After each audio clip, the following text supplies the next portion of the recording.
Maruah Malaysia kini dipandang rendah negara lain. Ahli Parlimen PAS daripada Kelantan. Dia ni sahabat, dia ni tak makan ikan kembung. Bagi dia ikan kembung ni cak ayam je. Dia makan ikan kelah, makan ikan separau, kan. Takak dia jenis takak kelas A, kelas atasan, kan. Berpuluh tahun dia memerintah Kelantan. Bila dia nak mengangkat maruah dan martabat rakyat dan negeri Kelantan?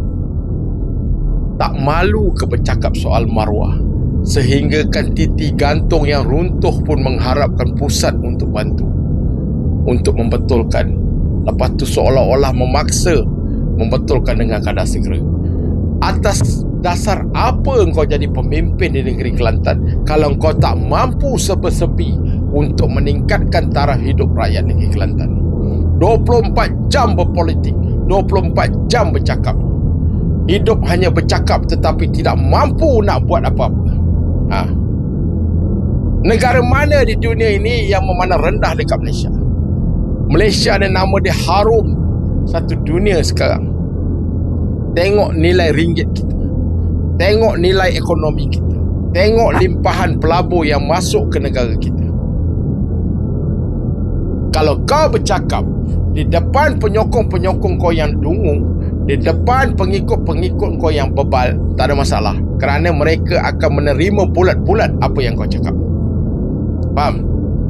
Sampai bila kau nak merasakan yang kau ni sebenarnya seorang pemimpin yang bermaruah, sedangkan kau sendiri tak mampu nak menyediakan apa yang sepatutnya rakyat negeri Kelantan dapat? Kau masih mengharapkan bantuan daripada kerajaan pusat, tapi dalam satu masa belanjawan yang dibentangkan oleh kerajaan pusat di Parlimen, dia tolak mentah-mentah. Tapi dalam satu masa kau minta itu, minta ini. Sampai nak betulkan jambatan runtuh pun tak mampu. Sampai nak cat bangunan Pasar Siti Khadijah pun tak mampu. Sampai nak betulkan tandas kelengkapan di mana Pasar Siti Khadijah itu adalah ikon negeri Kelantan pun kau tak mampu nak buat. Di mana maruah pemimpin PAS? Di mana harga diri kau sebagai pemimpin yang konon-kononnya memegang kunci Islam? Apakah dengan berpakaian sunnah boleh menjadikan kau seorang pemimpin yang hebat? Apakah dengan berpandai bercakap di depan penyokong-penyokong dungu kau tu menjadikan kau pemimpin yang hebat? Maju tak maju sebuah negeri terletak kepada pemimpin. Kalau pemimpin gagal, negeri akan gagal. Kau tak malu ke bercakap soal maruah? Kau tanya diri kau, aku sebagai pemimpin bertahun-tahun memimpin rakyat di negeri Kelantan, memimpin negeri Kelantan, apa pencapaian yang boleh aku banggakan selain daripada menjual air liur, menjual agama, berdagang agama? Fikir sendirilah. Aku tak pernah menyalahkan rakyat Kelantan. Aku tak pernah mengkritik rakyat Kelantan.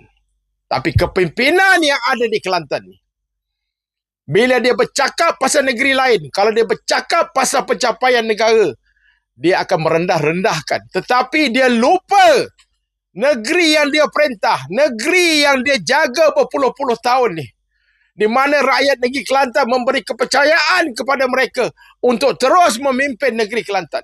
Tetapi apa hasilnya? Tidak ada peningkatan. Setiap penggal berganti penggal. Di mana peningkatannya? Dari segi ekonomi, dari segi sosial, bermacam-macam kes, bermacam-macam isu berlaku di negeri Kelantan. Di mana maruah pemimpin yang mentadbir negeri Kelantan? Hanya mampu bercakap, hanya mampu berhujah, tetapi tidak mampu melakukan apa-apa untuk mengangkat martabat dan maruah negeri Kelantan, dan menjadikan rakyat Kelantan itu menjadi pilihan kepada rakyat Kelantan untuk mencari rezeki di negeri Kelantan. Sepatutnya negeri, pemimpin yang memimpin negeri Kelantan ini sepatutnya menyediakan ruang-ruang pekerjaan kepada rakyat negeri Kelantan. Tak perlu rakyat Kelantan nak berhijrah jauh-jauh ke negeri luar untuk mencari rezeki. Di mana maruah kalian sebagai pemimpin? Di mana maruah kalian sebagai orang yang kononnya memegang tampuk agama tetapi masih gagal untuk menyediakan apa yang sepatut kalian sediakan kepada rakyat negeri kalian yang kalian pimpin? Fikir sendirilah lebay. Walaun, untit, malaun, untit, bolehlah kau tipu. Pasal itu dungu dah didoktrin yang menampakkan korang ni seolah-olah disalut dengan serban, dengan jubah, seolah-olah korang ni hebat. Sedang